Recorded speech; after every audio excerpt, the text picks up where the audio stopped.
সবাইকে শুভেচ্ছা জানাচ্ছি। অনেকদিন পর আরেকটি নতুন ভিডিও নিয়ে আপনাদের সামনে আসলাম।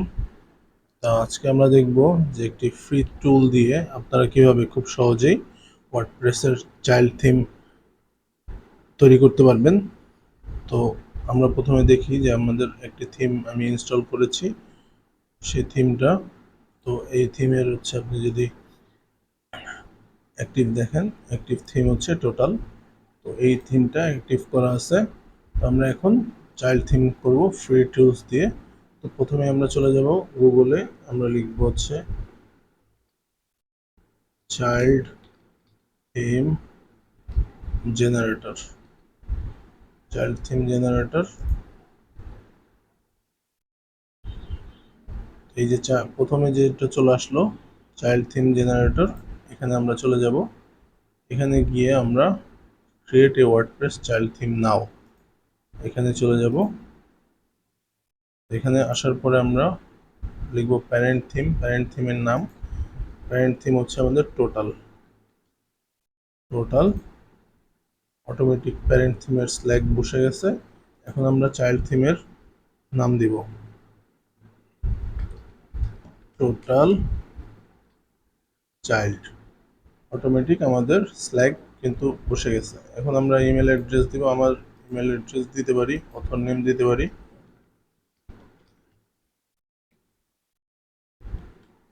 আমার নাম দিয়ে দিচ্ছি। এবার যদি আমি ক্রিয়েট চাইল্ড থিম দিই, দেখুন যে চাইল্ড থিম অলরেডি ক্রিয়েট হয়ে গেছে। এখন আমরা ডাউনলোড করে নেব চাইল্ড থিমটা। ডাউনলোড করে নিছি।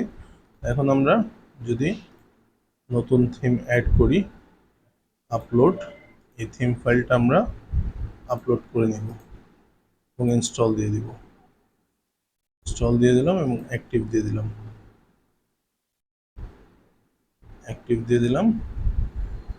দেখুন যে আমাদের চাইল্ড থিম কিন্তু অ্যাক্টিভ হয়ে গেছে। এখন যদি আমি এটা রিলোড দিই, দেখুন যে